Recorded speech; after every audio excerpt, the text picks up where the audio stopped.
Hello everyone. In this video, I'm going to discuss the questions number 11 to 20 of paper 1-3 May-June 2021 CAE, AS and A levels. So the first 10 questions is already solved in the previous video. Please go through it. In this video, I'm gonna start from the question number 11. What is not a requirement for two forces to act as a couple? So you need to know what is basically meant by couple. To form a couple, the two forces must be equal in magnitude, parallel but opposite in direction, separated by a distance d. You may consider this one as an example. You must know that in this steering, you need to exert two equal and opposite forces using your hands to make a rotation at this point, right? So you can illustrate like this. So these two forces are equal in magnitude but opposite in direction, but these forces are not acting on the same line, right? The line of action is different for both the forces, and you may find out that these two forces are combined to give the resultant force 0. So in the case of couple, the resultant force is 0, but there will be a resultant moment. A couple consists of two parallel forces that are equal in magnitude, opposite in sense, and do not share a line of action. So out of these options, the A option, C and D options are satisfied for the two forces to form as a couple, but this option B is not a requirement, because if these two forces are acting on the same point, it won't be making a couple. So the answer for this question number 11 is B. Question number 12. A uniform meter rule, please note it's uniform, is pivoted at the 34.0 centimeter mark as shown. The rule balances when a 64-gram mass is hung from the 4 centimeter mark. What is the mass of the meter ruler? So here, which method you need to prefer? You need to prefer the equilibrium method. For an object that is in equilibrium, here it is balanced. The ruler is balanced, which means that the object is in equilibrium. The sum of the clockwise moments about any point provided by the forces acting on the object equals the sum of anti-clockwise moments about the same point.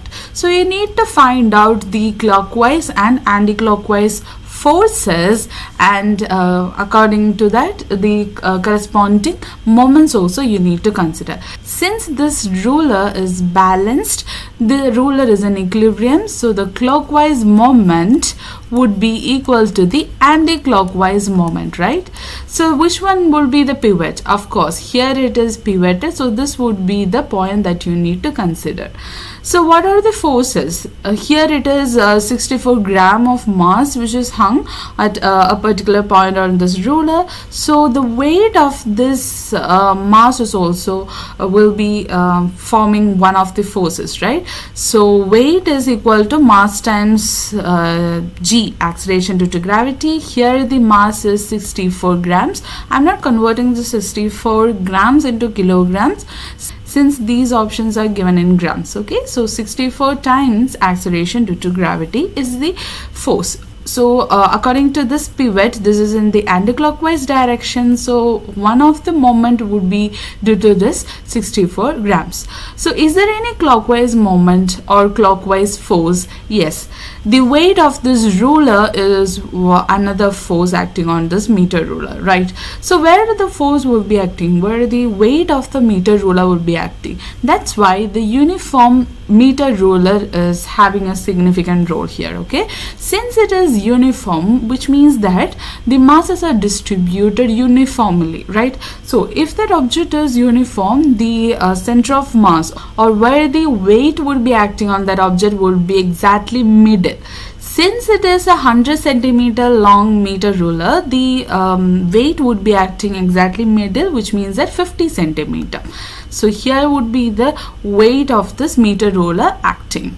So weight is mg. So here the m value is what you need to find out, right? So the distance from this force to the pivot is 50 minus 34, which is equal to 16 centimeter, right?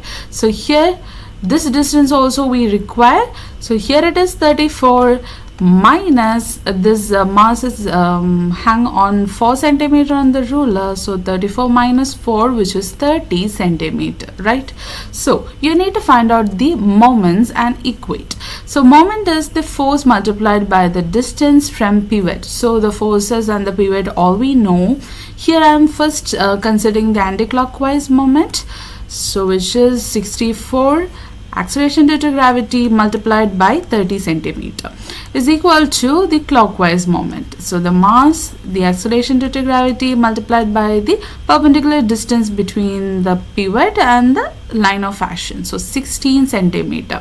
So G and G are common in both sides, so let's cancel that.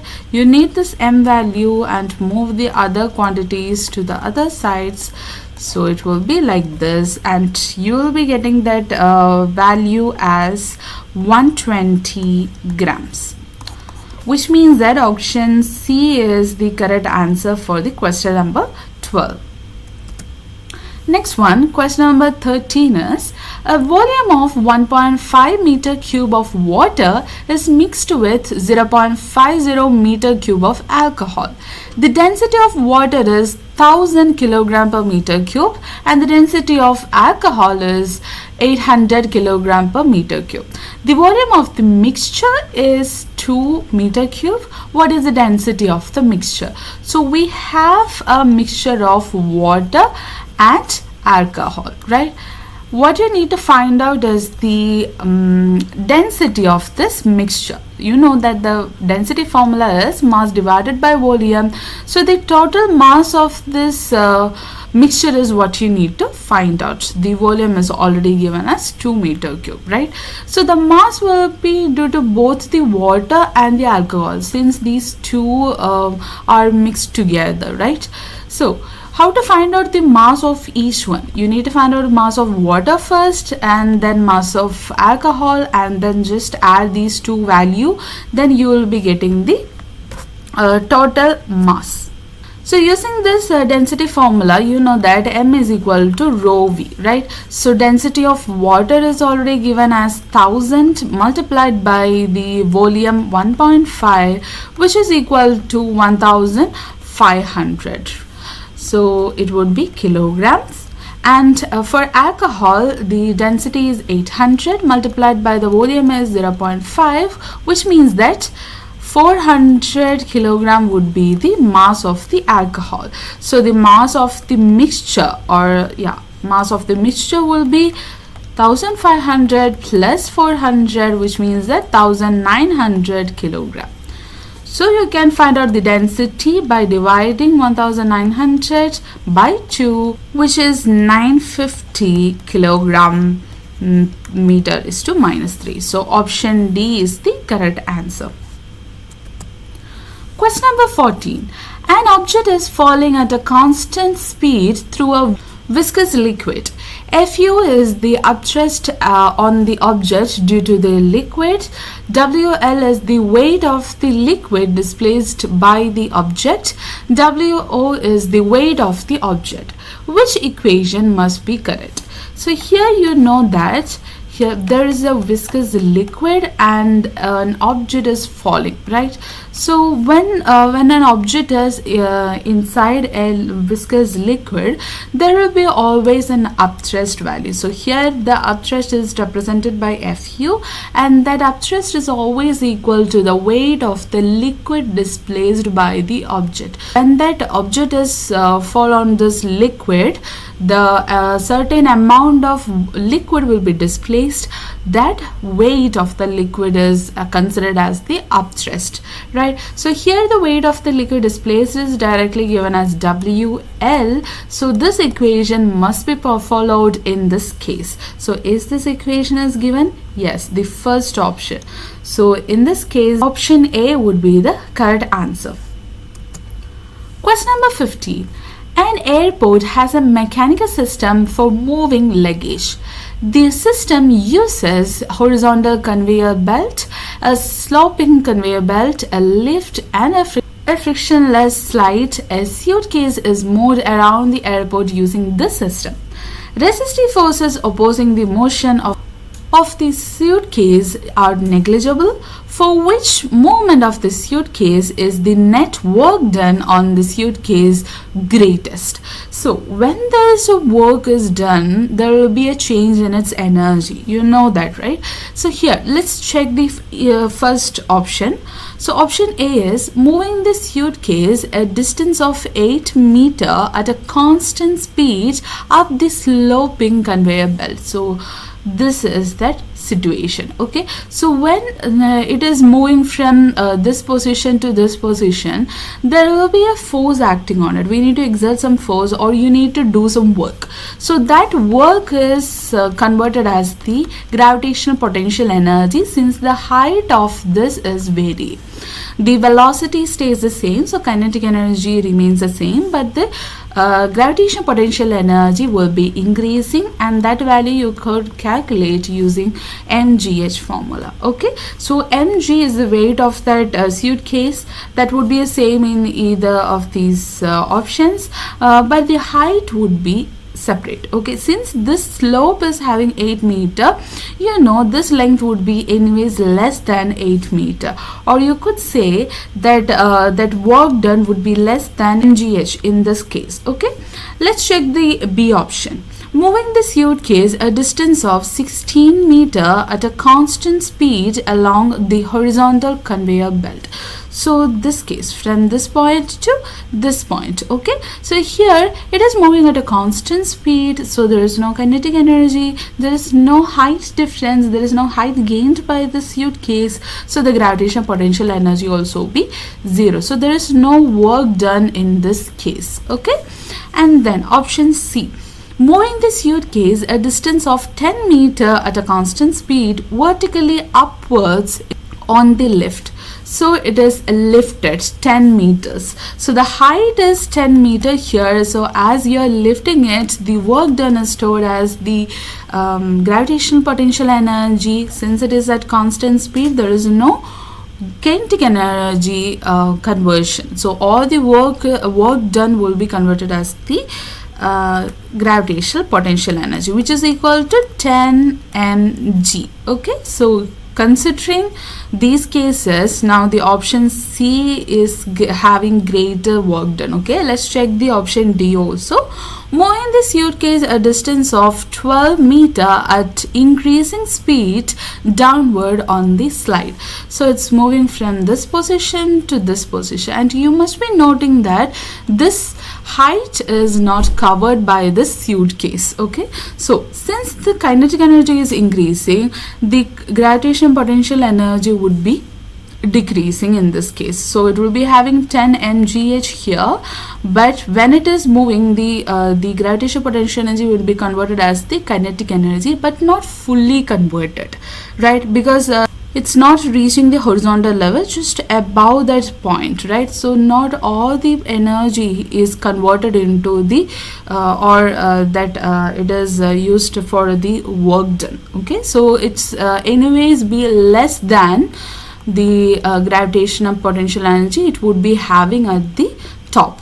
So which one is having the more work done? Option C case. Question number 16. A car moves along a horizontal road with a constant velocity v against a resistive force F. The engine of the car has an efficiency of 25%. What is the input power to the engine? So you need to know what is the efficiency equation.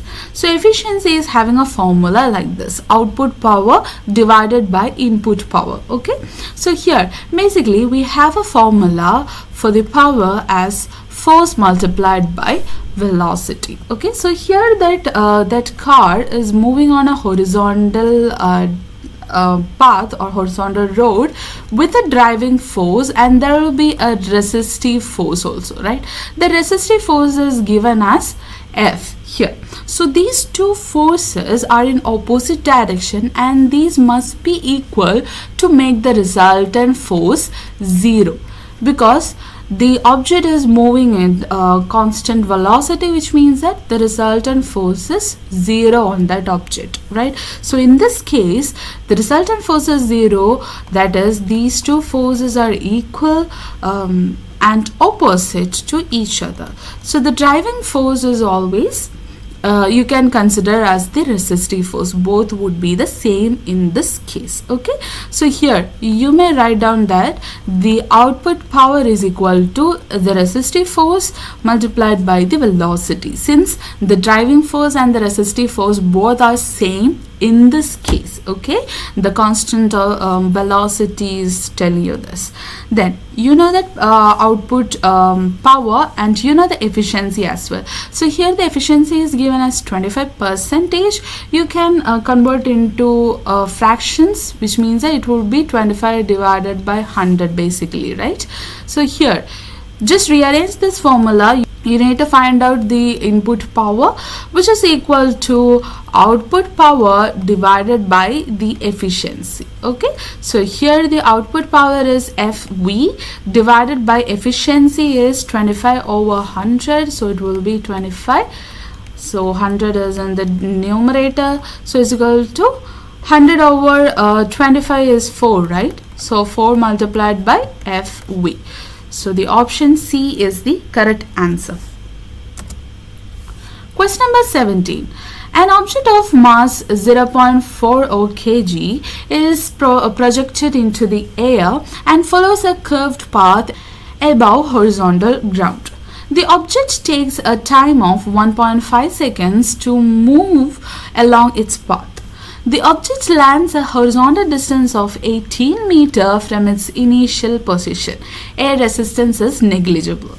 What is the kinetic energy of the object at its maximum height? So this is the maximum height of this projectile motion. Okay, so at this maximum height, what will be the velocity? Because you need to find out the kinetic energy, which is having a formula half mv square. M is already given and you need to find out the velocity at the maximum height.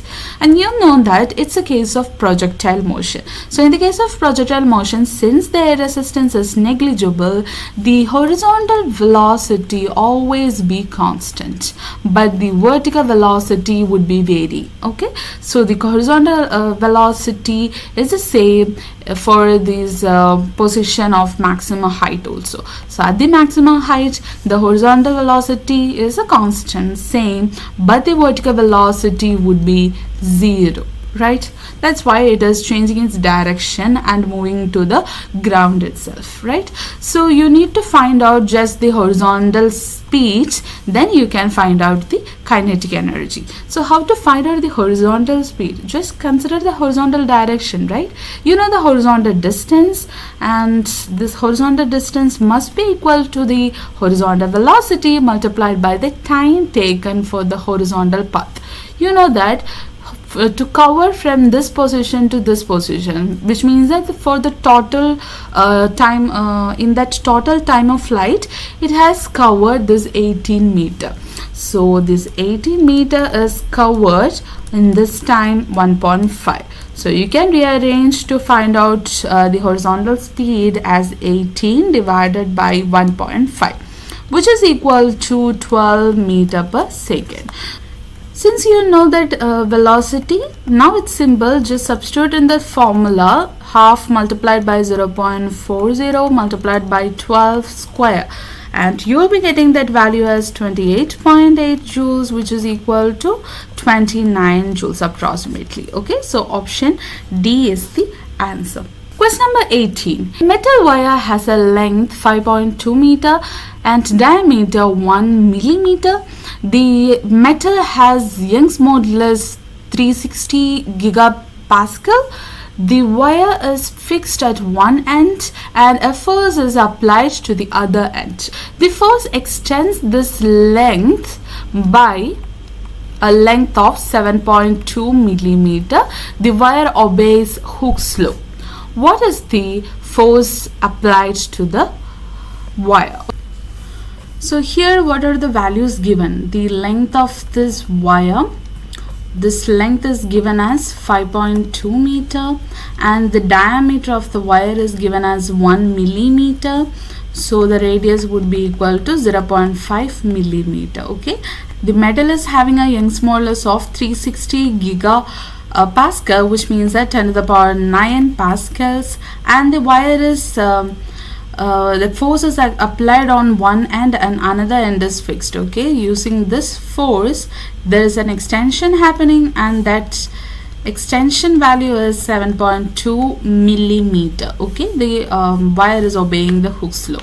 So just take the Young's modulus formula, which is stress divided by strain, which means that F over A, that strain is extension over the original length. Okay, so here the F is what you need to find out, so you can rearrange like this: Young's modulus multiplied by area, extension divided by the length. We don't have that area, but we can calculate. Since it is a wire, it's a cylindrical shape, so area of cross section would be pi r square, right? So pi multiplied by, you know, the r value, but here you need to convert into meters, so 10 to the power minus 3 square would be the value. Okay, so here this value is 7.85 multiplied by 10 to the power minus 7 meters square. So just substitute in this formula as 360 multiplied by 10 to the power 9 multiplied by 7.85 times 10 to the power minus 7 multiplied by this extension. Here it is 7.2 millimeter given, so 10 to the power minus 3 divided by the original length 5.2. So if you are doing the calculation, you will be getting that value as 3.9 times 10 to the power 2 Newton, right? Tan square Newton would be the answer. So out of these options, option B is the correct answer for this question number 18. Question number 19. The graph shows how the length of a spring varies with the force applied to it. The spring has an unstretched length L0. When a force is applied, the spring has a length L1. What is the work done in stretching the spring to length L1? So always in a graph, F length graph or F extension graph, the work done would be the area under the curve, which means that this area would be representing the work done. So work done, which is equal to the area. So this is a triangle which is half BH. The base is this L1 minus L0 multiplied by the height. So from here to here, so the height is F. So half F times L1 minus L0. So option B is the answer. Question number 20. A progressive wave of frequency 1.5 kilohertz travels in a medium at a speed of 340 meter per second. What is the minimum distance between 2 points on the wave that has a phase difference of 70 degree? So the minimum distance between 2 points on a wave, which means that you need to find out the path difference, right?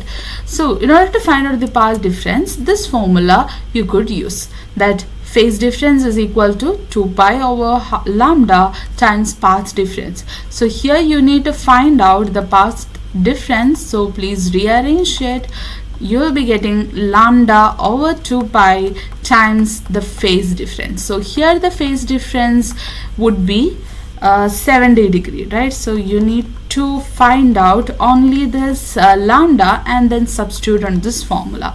So how to find out the lambda? You know that frequency and the velocity both are given, so use the wave equation. V is equal to F lambda, so lambda is equal to V over F, which is 340 divided by 1.5 kilohertz. So please do convert, so 10 to the power 3, which is equal to 0.226. okay, so this would be the lambda value. So now we can substitute here 0.226 divided by 2 pi multiplied by 70 degrees. So 2 pi is 360 basically. Okay, is equal to 0.044 meter.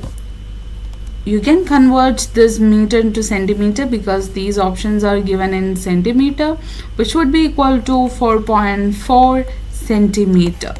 So here option A is the correct answer. So hereby we've discussed the other 10 questions of this paper, question number 11 to 20. The rest of the questions will be discussed in the coming video. Thank you.